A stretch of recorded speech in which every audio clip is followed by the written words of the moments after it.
드디어 직장에서 나오게 되었다. 조금은 불안하기도 했지만 믿을 건 내 의지와 열정밖에 없었다. 심지어 돈도 없다. 이제 진짜 내 삶을 개척해야 한다. 꽃집을 창업할 자금도 모아야 하는데 결혼을 하면서 모아놓은 자금을 다 써버렸고 내 힘으로 해낼 거라고 큰 소리 뻥뻥 쳐서 남편과 가족에게 도움을 받고 싶지 않았다. 낮에는 우리나라 웨딩과 꽃의 대표 지역인 청담동 꽃집에서 근무하면서 실무를 익혔다. 저녁엔 국비지원학원에 다니면서 꽃에 대한 기본기를 익히고 화훼 장식 기능사 공부를 했다. 그러다 우연히 지인을 통해 정부 지원 사업에 대해 알게 되었고 사업을 지원하기 위해 모바일 앱을 통한 식물 서비스를 구상하게 되었다. 여기선 사업을 처음 시작하는 나의 기준에서 알아본 정부 지원 사업과 소상공인 자영업자 그리고 스타트업 청년 창업가들에게 추천해줄 정부 지원 사업을 알려주려고 한다. 우선 정부 지원 사업에 지원하기 전에 사업계획서는 필수로 작성해둬야 한다.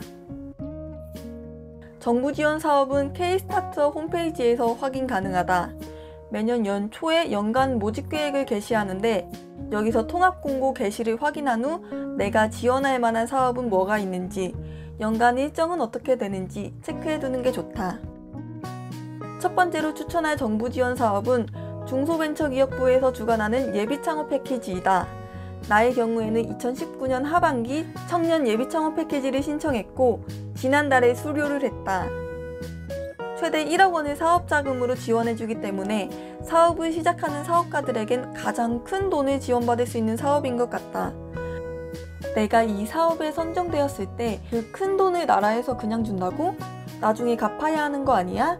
반신반의하면서 물어보는 사람들이 많았는데 이 지원금은 사무기기 구입, 광고 마케팅 비용, 제조 및 외주 용역비, 사업장 임대료, 직원 인건비 등 사업에 필요한 거의 모든 자금을 지원해준다.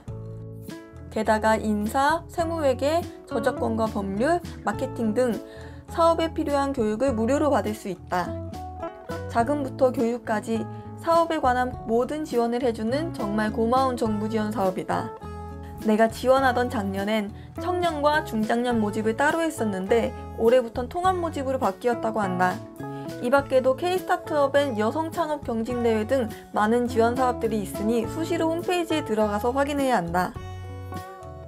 두 번째로 지자체마다 창업을 지원해주기도 하는데 우리 동네의 경우 연수구청에서 진행하는 청년 창업 지원 사업이 있다. 청년 창업 지원 사업이기 때문에 만 39세 미만을 기준으로 하고 연수군의 창업을 희망하는 예비 창업자와 1년 미만 창업자가 지원할 수 있다. 창업지원금 최대 1천만 원과 8개월간 월 임차료 최대 40만 원을 지원해준다. 19년도엔 지원금 1,500만 원과 2년간 월 임차료 100만 원씩을 지원해줬었는데 올해는 지원 금액이 크게 줄긴 했다. 마지막으로 소상공인진흥공단에서 시행하는 성공불융자 자금이다. 대출 한도는 2천만 원이고 이자는 연 2.5% 고정금리인데 이건 그냥 대출이 아니다. 성실히 사업에 임했으나 실패하거나 폐업을 했을 시 이 대출금을 상환하지 않아도 된다. 친한 지인한테도 2천만 원을 쉽게 빌릴 수 없는데 심지어 실패했을 때 상환을 면제해주다니 무조건 신청해야 한다. 이 사업은 신청 시 정말 주의해야 할 점이 있다. 사업자 등록을 하기 전 예비 창업자일 때 신청해야 한다는 것이다. 이 사실을 몰랐던 나는 사업자 등록을 한 후에 신청을 하는 바람에 받지 못했다. 신청하지 못해서 너무 아까운 사업이었다. 반드시 지원사업 신청을 하고 선정이 된 후에 사업자 등록을 하고 4개월 이내에 대출 실행을 해야 한다. 반드시 이 순서대로 진행해야 한다. 다른 지원 사업들에 비해 가장 쉬운 편에 속한다. 2020년에 2월 초에 모집 공고가 게시되었고 신청 서류 접수 시기는 2월 17일부터 21일까지였다. 이 기간을 참고해서 예비 창업자분들은 꼭 신청하길 바란다. 다시 내 사업 얘기로 돌아가서 이 중에 나는 예비 창업 패키지에 선정된 덕분에 운 좋게 아이디어만 가지고 자본금 하나도 없이 창업을 시작할 수 있었다. 사업에 선정되어 어쩔 수 없이 시작한 앱 개발이지만 내가 만든 서비스가 식물 키우기에 어려움을 느끼는 사람들한테 도움이 될 수 있을 거란 생각에 즐거웠다. 그리고 어플 하나 만들어 놓고 평생 광고 수입을 얻을 수 있을 것 같은 작은 기대도 하게 되었다. 컴맹인 내가 아이디어 하나만으로 앱 제작을 해야 한다니 정말 막막했다.